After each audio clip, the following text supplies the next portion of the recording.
오늘은 사도행전 12장 13절에서 25절에 있는 말씀을 가지고 베드로의 간증과 헤롯의 죽음이라는 제목으로 말씀을 함께 나누기 원합니다.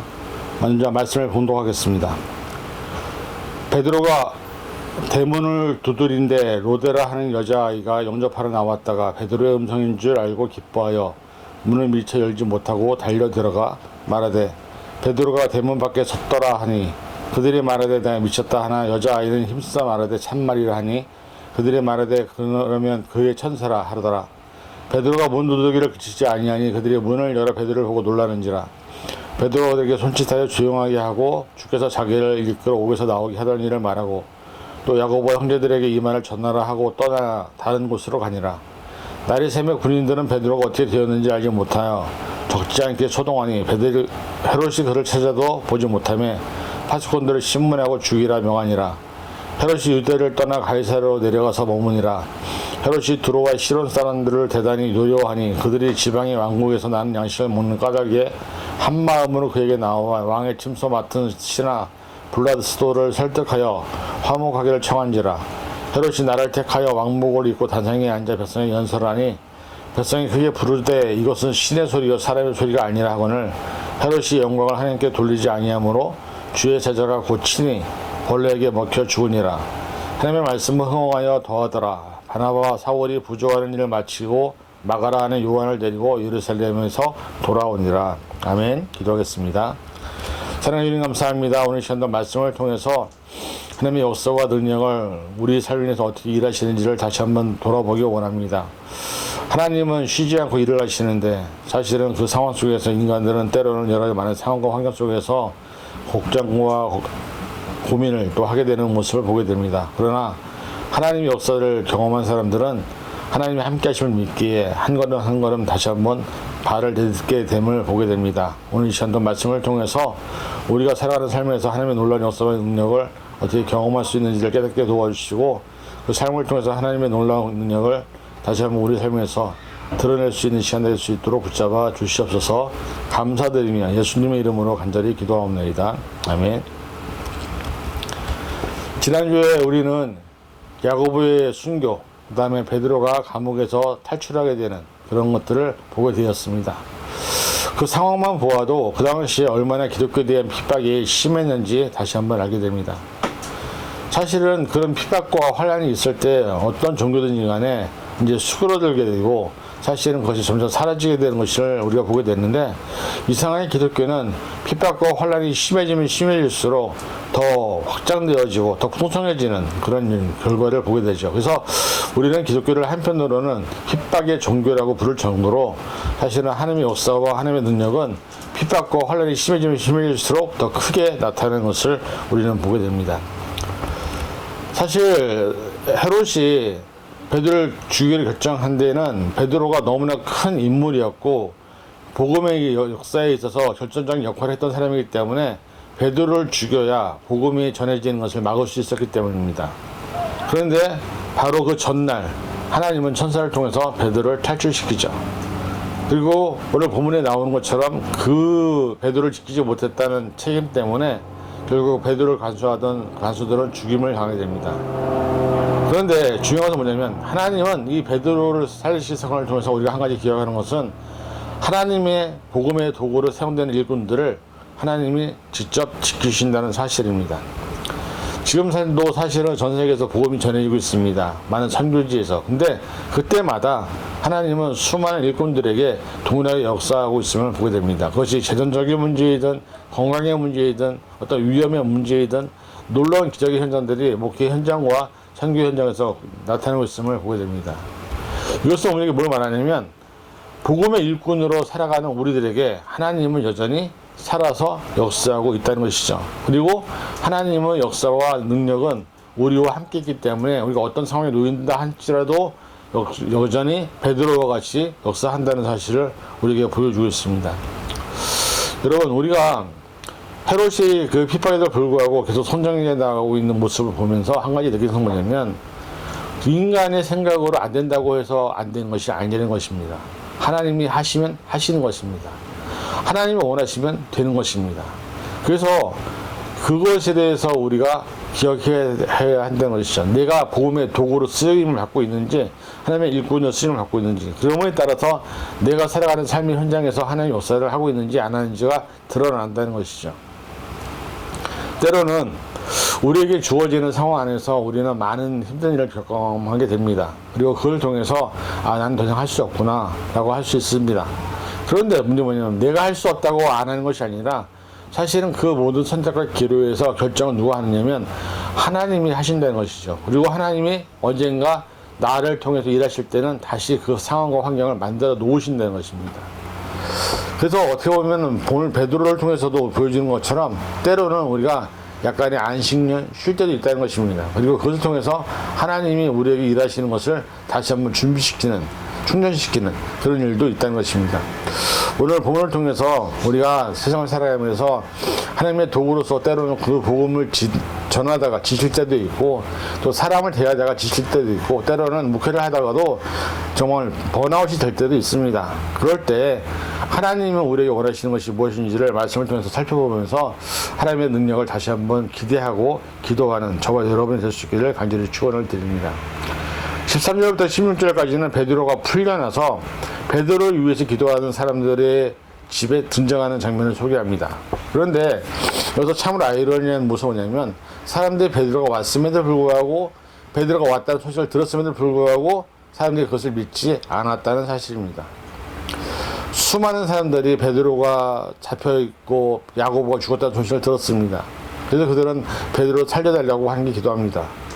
본인들은 살려달라고 기도를 하는데 살아온 베드로를 맞이하지 못하고 베드로가 살아왔다는 여자아이의 말을 들으면서 너가 미쳤다 얘기를 합니다. 그러고 난 다음에 너가 본 것은 베드로의 천사다. 베드로는 돌아오지 못한다고 단정을 짓는 모습을 우리는 보게 되죠. 베드로를 위해 기도하고 있지만 왔는 베드로를 맞이하지 못하는 그 믿음의 모습이 우리의 믿음의 모습이 아닌가. 우리도 그렇게 기도하지 않습니까? 하나님께서 우리의 기도를 응답하실 것을 믿는다고 고백합니다. 또 우리가 기도할 때 하나님의 기도를 들으신다고 믿습니다. 그런데 기도가 응답되는 것에 대해서 확신이 없습니다. 기도하면서도 이것이 될까? 하나님이 이것을 이루어 주실까? 라고 우리는 의심을 품을 때가 얼마나 많이 모릅니다. 교회를 위해서, 주님이 주신 사명을 위해서, 구제를 위해서, 봉사를 위해서 기도하지만 정작 그 응답에 대해서는 베드로가 왔는 것에 대해서 불신하는 것처럼 우리가 모든 기도에 대해서 불신하고 있는 것은 아닌지 우리 스스로 돌아봐야 한다는 것입니다. 누가는 마리아의 집에 있었던 사람들의 반응을 이렇게 기록합니다. 여종의 그런 보고를 통해서 네가 미쳤다고 야단칩니다. 근데 이 장면이 여기에만 나온 것이 아니죠.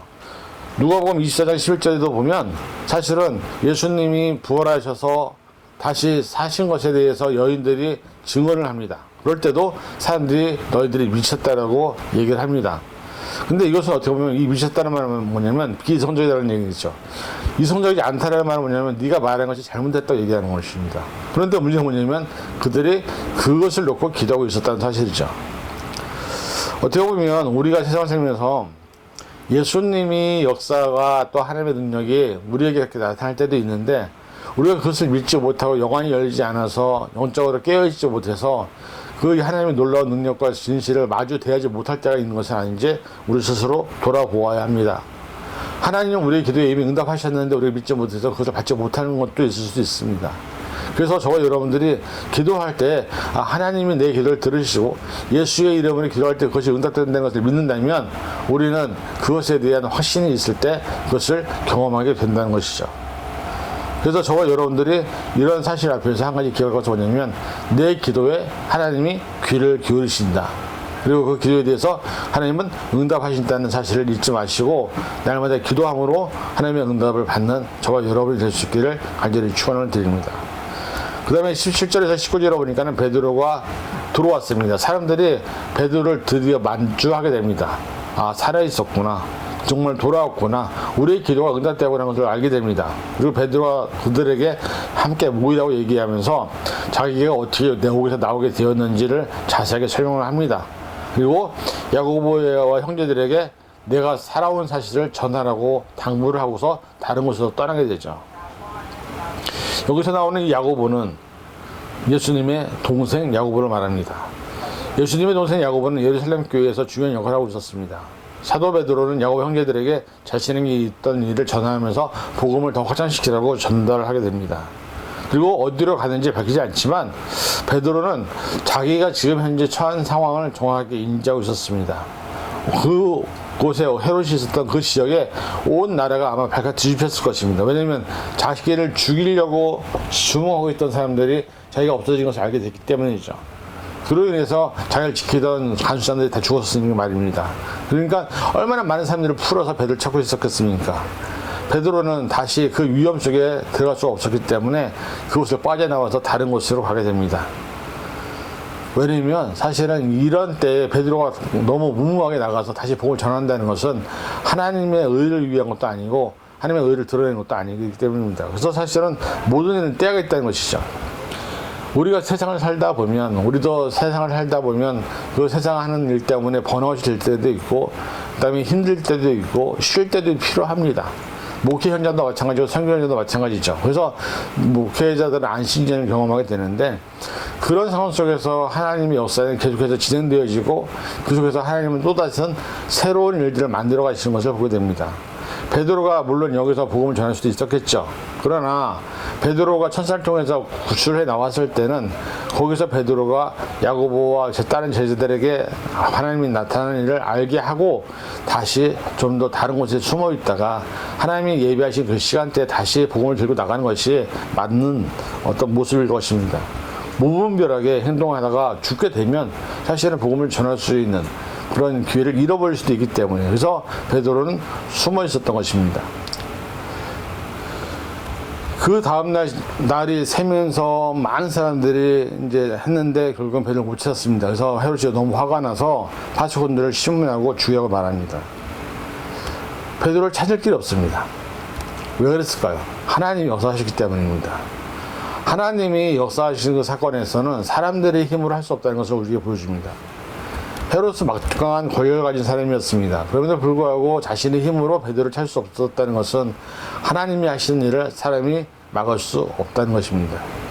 그래서 이 헤롯은 더 이상 여기 예루살렘에 머물러봤자 이 타로 사건으로 인해서 원망을 줄 수 있었기 때문에 결국은 가이사르로 돌아갔을 것을 선택하게 됩니다.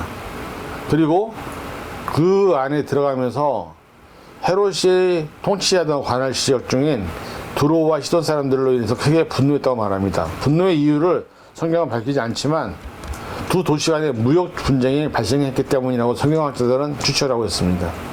두로와 시돈은 지중해 연안 도시들입니다. 지리적으로 동쪽에는 수리와 남쪽에는 갈멜산이 있었습니다.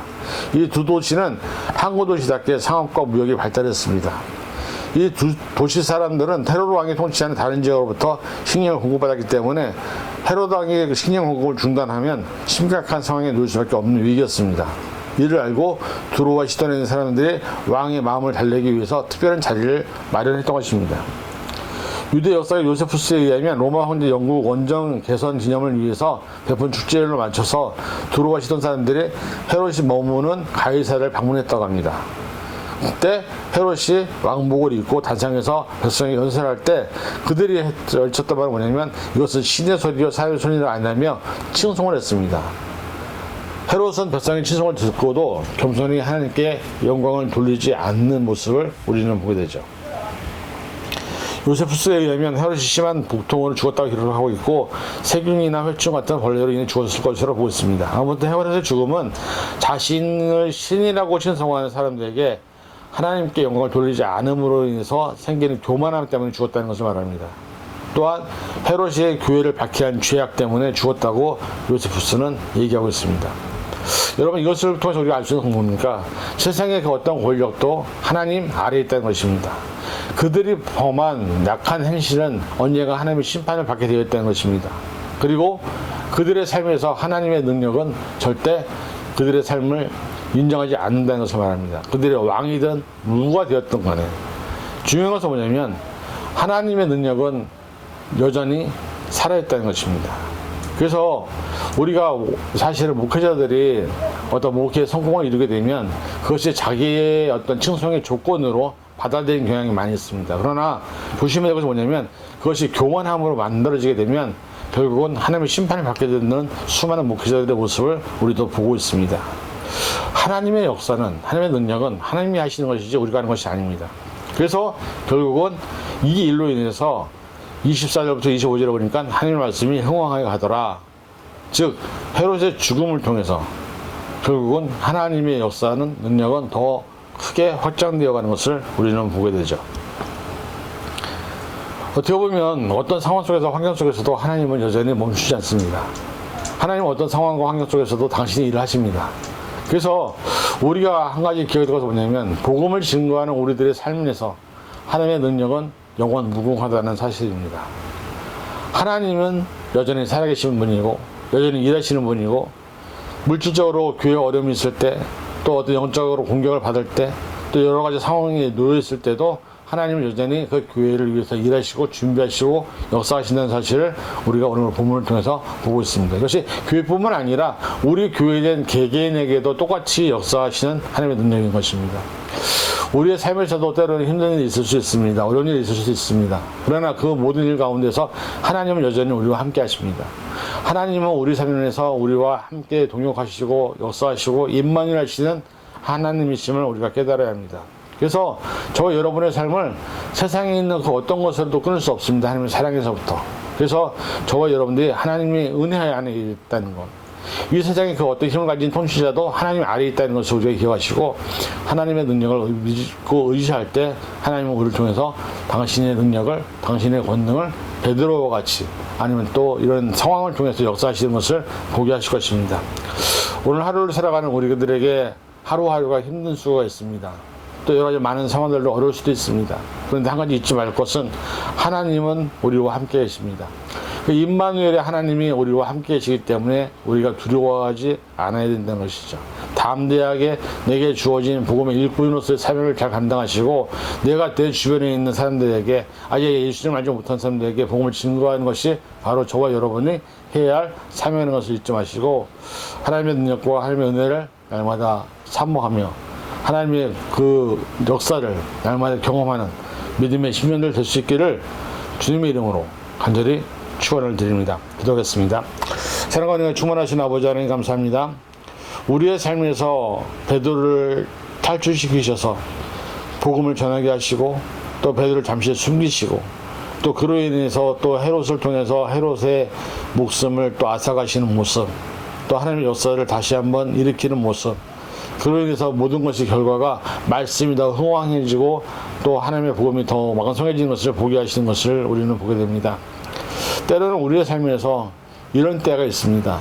베드로처럼 감옥에 갇힐 때, 또 베드로처럼 숨어 있을 때, 그러나 그 속에서도 하나님은 여전히 역사하시고 살아서 일하신다는 것을 깨닫습니다.